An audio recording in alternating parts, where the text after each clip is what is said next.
12, I'm Lee Carroll. And I'm Monica Morani. Happy Wednesday, October 25. It's almost the end of October. How amazing. I know we're going to have to then, change the decorations. And I liked my I know you pumpkins do. and the raccoon. I don't know how many of you know that Monica's the one who does the flowers and decorations. Of course she is. I wouldn't be doing it.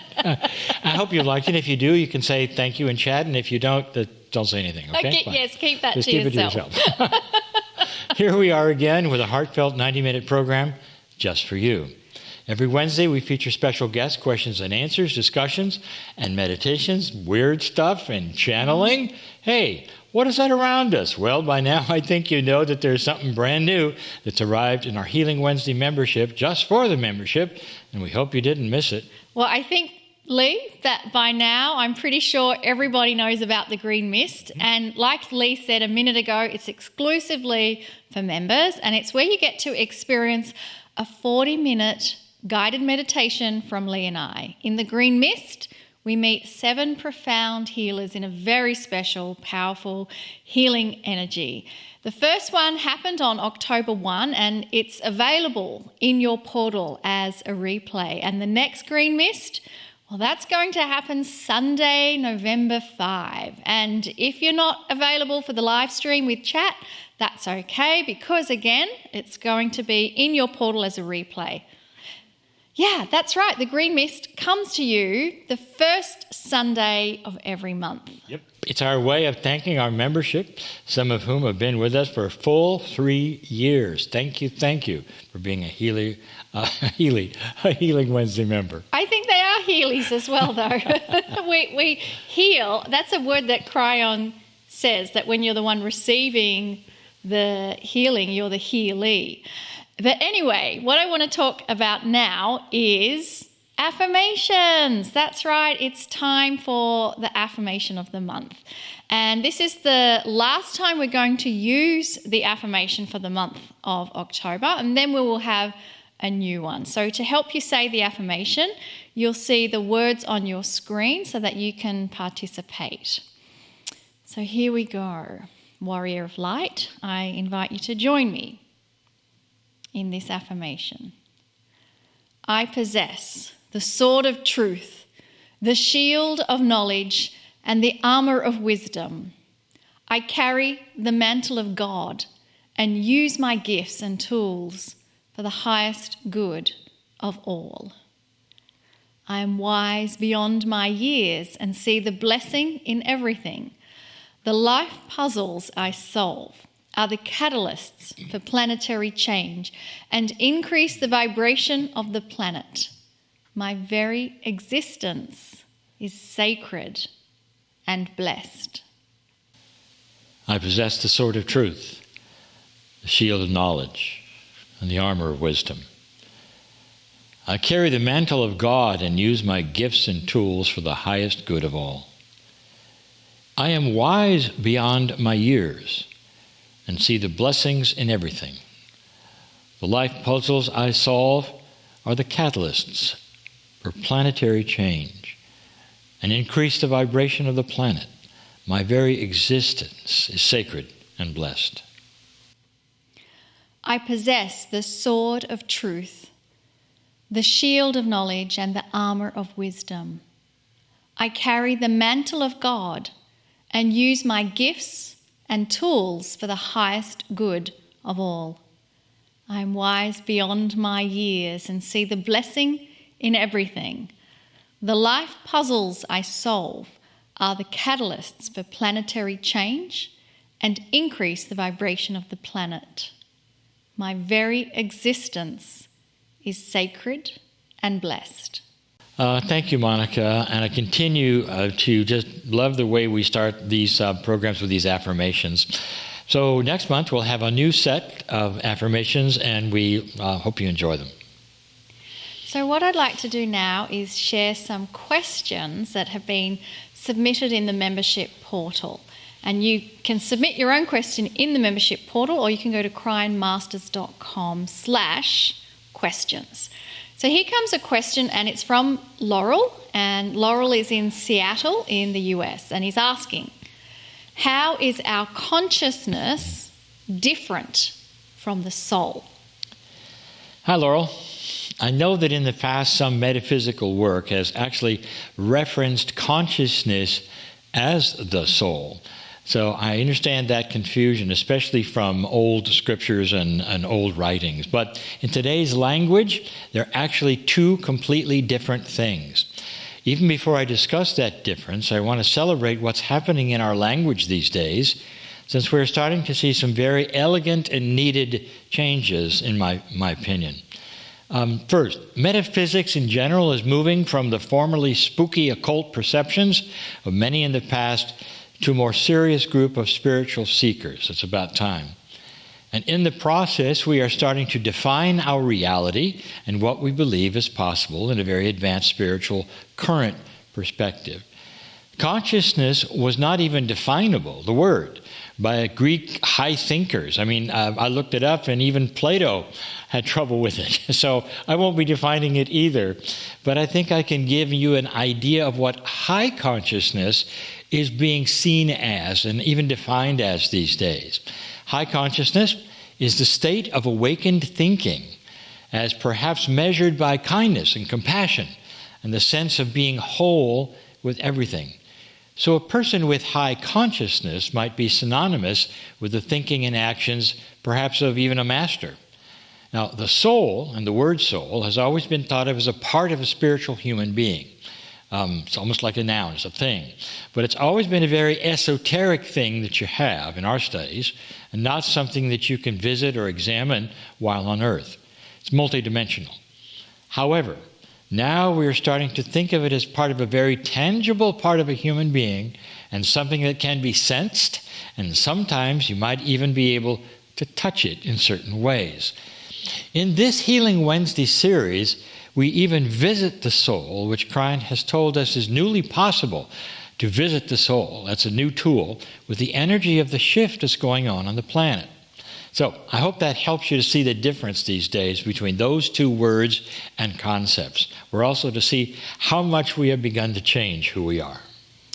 Great answer, Lee, from a great question. And another great question is coming from Gabby. And Gabby's actually from my hometown where I was born and grew up in Canberra, Australia. So hi, Gabby. Great to have you with us and submitting this question, which I think some people might wonder why I've chosen this question, but I feel that it really brings out some aspects that we don't normally talk about, which is why I'm asking it, or why I'm choosing this to ask. Okay, here we go.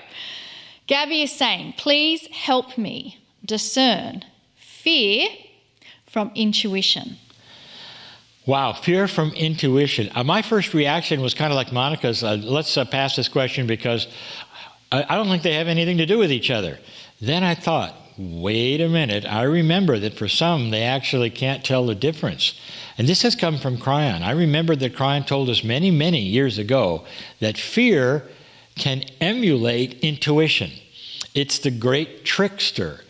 So I think we have to go back to the beginning and say that it gets very mixed up between the two. And when you even combine together, especially this happens most often when humans are in the dark. That is, they haven't experienced any awakening at all, and they seem to be the same thing.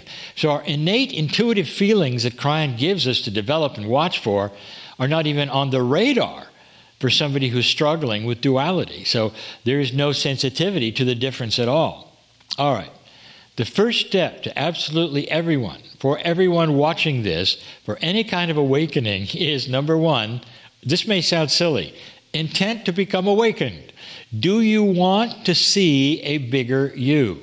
This really starts the whole process. The next step, number two, is to begin to trust a newly awakened intuition, and that which does not feel like fear and you'll never confuse it. I've been at this a long time, and I'll tell you, in the last 30 years ago, I haven't confused them at all.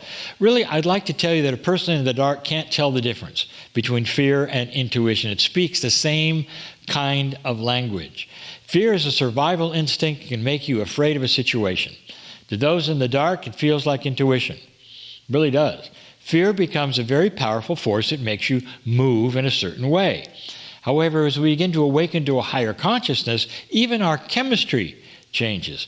Are you aware that the chemistry changes in fear as well? So it makes sense that awakening to a higher consciousness will also change our chemistry. Then intuition is very, very clear.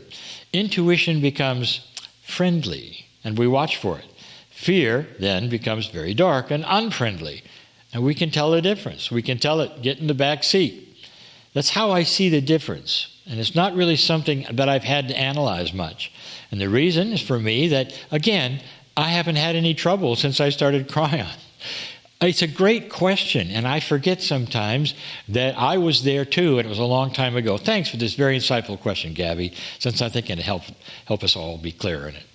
I love that answer, Lee. I think it does help those who are still wondering the difference between fear and intuition. And I was just thinking a really good affirmation to use is, I give thanks for my enhanced ability to perceive my intuition. How does that feel? I give thanks for my ability to perceive my enhanced intuition. So this next question, I decided I wanted to go and take a look at the Kryon archives on the Kryon Q&A questions submitted online. And here is the question that was asked to Kryon. Dear Kryon, thank you for your teachings and for touching my heart.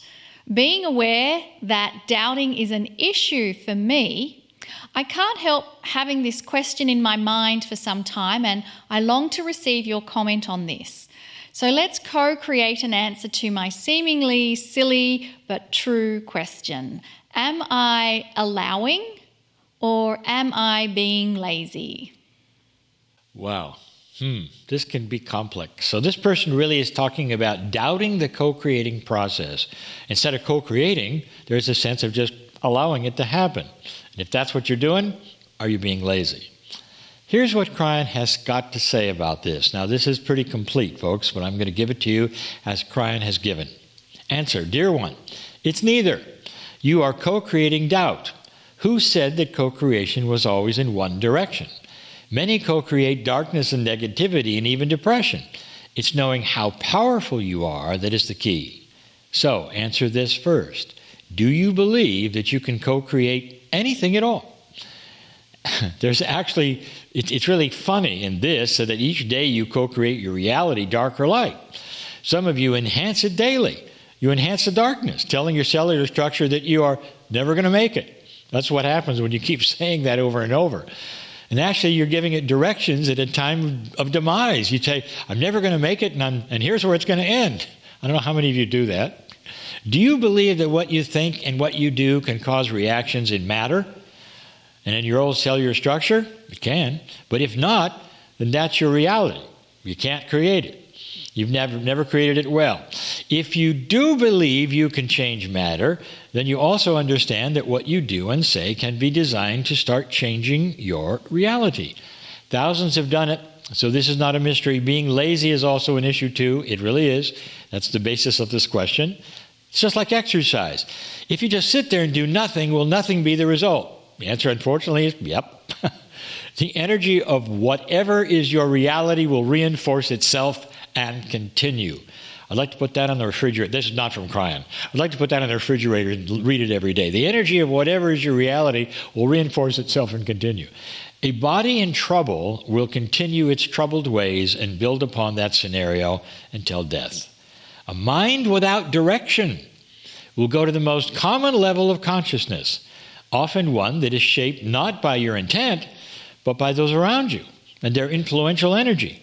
Blessed is the human who asks, can I really change things? This is the human who will most aptly try to do it. Now, here are a couple of helpful hints. 3, actually. Number 1, start each day with an affirmation out loud so that your own ears can hear it, and so it goes right into your cellular structure. Here's a suggested one. I'm a piece of the creation.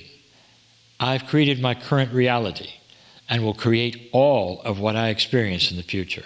Therefore, all that is before me is my doing. Today I choose to raise my awareness. Today I choose to slow down the aging clock in my cells and create divinity in my daily workings. Today I instruct my cellular structure to vibrate to my intent and my directions. I create a peaceful balance in all things, everywhere I go. Here's the second one. Never beat yourself up. Everything you say is heard by your cells. Every time you say, well, I am nothing, well, this won't happen, or that'll never work, that's heard by your cells. Even at your lowest ebb, don't do it. Instead say, I thank you, Spirit, for giving me the ability to know that all this is temporary. I'm peaceful in my power. Then wait for the pendulum of depression or sickness to correct itself, because it will. Number 3, even if you could doubt that you're making a difference, do it anyway. Your duality is built to be biased in these things. Let the results support you. Your intellect will kick into high gear when it sees things changing in your life. It's just like exercise. When you start to see the results, you won't doubt it anymore. What great information from Kryon, and I think I may even use some of that affirmation that was given in the answer in the next month to come. But right now, I invite you to close your eyes and allow yourself to relax. Total surrender to relaxation and knowing that you are right now in a safe place.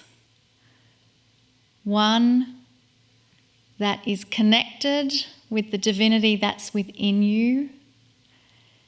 And that divinity within you is giving you a gentle hug of love, support, peace, connectedness, balance.